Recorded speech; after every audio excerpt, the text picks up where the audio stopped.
안녕하세요. AI 지식재산권 보고서 K팀 발표하겠습니다. 목차는 다음과 같습니다.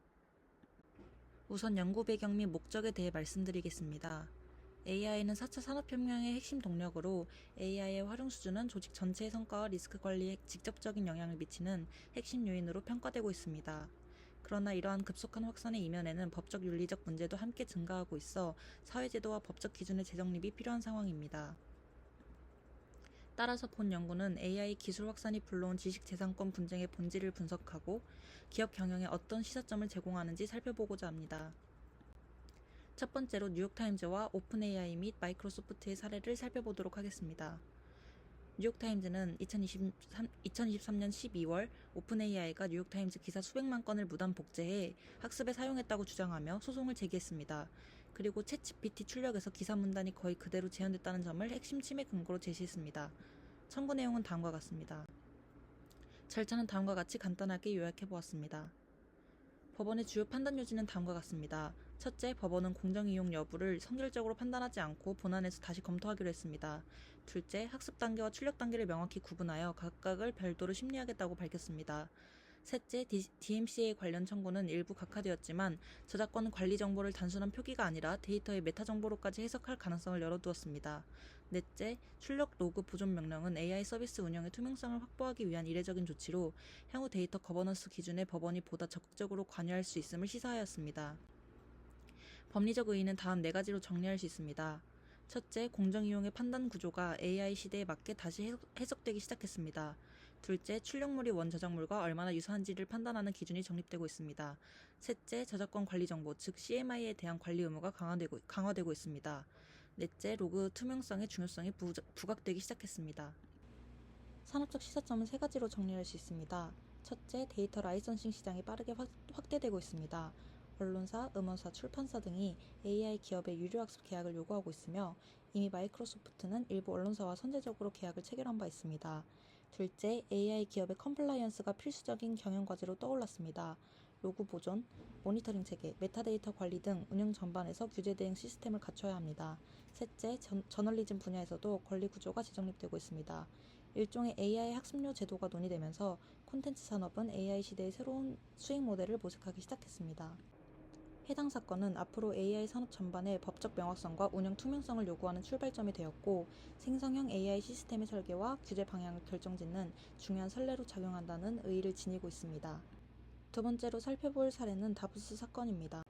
스테파는 다부스가 인간 개입 없이 스스로 발명을 만들어냈다고 주장하였고 따라서 발명자는 다부스이고 자신은 그 다부스의 소유자로서 특허권을 승계해야 한다고 요구했습니다. 즉 AI를 인간과 동일한 발명 주체로 인정해달라는 청구입니다. 각국의 판결은 다음과 같습니다. 미국과 영국, 유럽 모두 발명자는 인간에 국한된다고 주장하며 인공지능은 발명자로 지정될 수 없다고 밝혔습니다. 호주는 1심에서 인정했으나 최종적으로 AI는 발명자가 될 수 없다는 입장이 확정되었습니다. 남아프리카 공화국만 예외적으로 인정했지만 실질 심사를 하지 않은 형식적 등록 제도이기 때문에 실질적 의미는 제한적입니다. 마지막으로 한국도 발명자는 자연인이어야 한다고 판단하며 다부스 출원은 최종 기각되었습니다. 발명자의 개념과 관련하여 유럽과 영국, 미국 모두 발명자의 개념은 일관되게 인간으로 한정된다는 의견을 밝혔고 AI는 현재 어떤 법체계에서도 발명자로 인정되고 있지 않습니다. AI의 법적 지위와 관련된 쟁점 또한 미국, 유럽, 영국 모두 AI는 권리 주체가 아니며 법적 행위 능력도 없어 발명자의 지위를 가질 수 없다고 밝혔습니다. 마지막으로 발명 귀속 문제에 대해서도 각국 법원은 공통적으로 AI는 권리 능력과 법적 행위 능력이 없어 발명 권리를 이전하거나 보유할 수 없다는 입장을 명확히 하였습니다. 법리적 의의는 다음과 같습니다. 첫째, 발명자는 인간이라는 기존 원칙이 전 세계적으로 다시 한번 명확해졌습니다. 둘째, AI는 법적 행위 능력이 없기 때문에 권리 주체가 될 수 없다는 점이 재확인됐습니다. 셋째, AI 소유권과 발명 소유권은 별개라는 점을 법원이 명확히 했습니다. 이번 판례들은 산업적으로 3가지 중요한 시사점을 줍니다. 첫째로 AI 기반 특허 전략을 전면적으로 재정비해야 하고 둘째로는 AI 기여도로 평가할 수 있는 체계가 필요합니다. 마지막으로 각국의 입법 차이가 기업 전략을 크게 바꿀 수 있기에 기업은 국가마다 AI 기술 보호 전략을 새롭게 세울 필요가 있습니다. 해당 사례를 통해 AI의 창의적 산출물이 과연 발명으로 인정될 수 있는가, 그리고 그 권리를 누가 가질 수 있는가라는 질문에 대해 각국 법원은 공통적으로 발명자는 자연인으로 한정된다는 기준을 다시 한번 명확히 했습니다. 이 판결들은 앞으로 AI 창작물이 법적 지위와 책임 구조를 어떻게 설계할지에 대한 논의의 출발점이 될 것입니다. 또한 다부스 사례를 통해 향후 AI와 관련한 지식재산권 체계를 정비해야 함을 볼 수 있었습니다. 각각 두 사례의 핵심 쟁점과 시사점, 결론은 다음과 같습니다. 두 사건 모두 공통적으로 AI의 자율적 생성 행위는 법적으로 보호 대상이 아니라는 점을 확인해 줍니다. 또한 인간 개입 여부와 데이터의 적법성이 핵심 판단 기준이라는 점에서도 동일합니다. 반면 쟁점과 법원이 본 기준은 크게 달랐습니다. 뉴욕타임즈와 오픈AI 사건은 저작권 침해와 공정이용 여부, 그리고 시장 대체 효과, 데이터 투명성이 쟁점이었습니다. 다부스 사례는 AI가 발명자로 인정될 수 있는지, 즉 발명자의 법적 인격성이 핵심이었습니다. 결국 두 사례는 방향은 다르지만 모두 AI의 법적 지위 한계를 드러내며 기업의 책임 및 투명성 중심 전략 전환을 촉구하는 사례입니다. 경영 시사점은 다음과 같습니다. 첫째, 단기 성과 중심에서 장기 리스크 대응으로 전환하고 IP를 경쟁 우위 확보 수단으로 제정해야 하는 지식재산권 중심의 경영 전략 재정비가 필요해졌습니다. 둘째, 메타데이터 관리, 출력 모니터링, 법적 보존 정책 같은 시스템을 통해 투명성을 강조하는 데이터 거버넌스 체계 구축이 필수적입니다.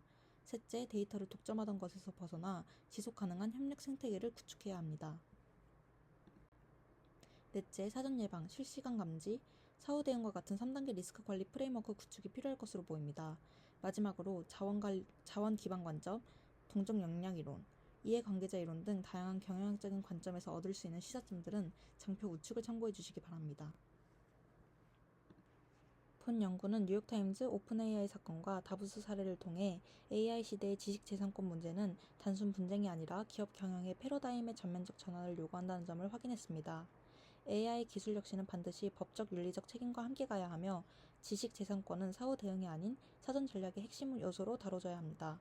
핵심 패러다임 전환은 다음과 같습니다. 첫째, 빠른 혁신에서 책임 있는 혁신으로. 둘째, 기술 중심에서 가치 중심으로.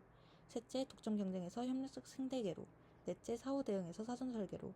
마지막으로 단기 성과가 아닌 장기 지속 가능성 중심 경영으로의 이동입니다. 경영진을 위한 실행 지침 7가지도 함께 제안하고자 합니다. AI는 거대한 기회와 함께 새로운 법적 윤리적 책임을 요구합니다. 두 사례에서 확인된 메시지는 명확합니다. AI 혁신은 책임, 투명성, 공정성 없이 지속될 수 없다는 것입니다. 뉴욕타임즈 사례는 타인의 창작물을 존중하고 공정한 가치분배 구조를 갖추라는 요구를 보여주었고, 다부스 사례는 아무리 고도화된 AI라도 창의성과 책임의 중심은 여전히 인간임을 확인시켰습니다. 결국 AI 시대의 경쟁력은 모델 규모가 아니라 얼마나 책임있게 윤리적으로 지속 가능하게 기술을 활용하느냐에 따라 달려있습니다.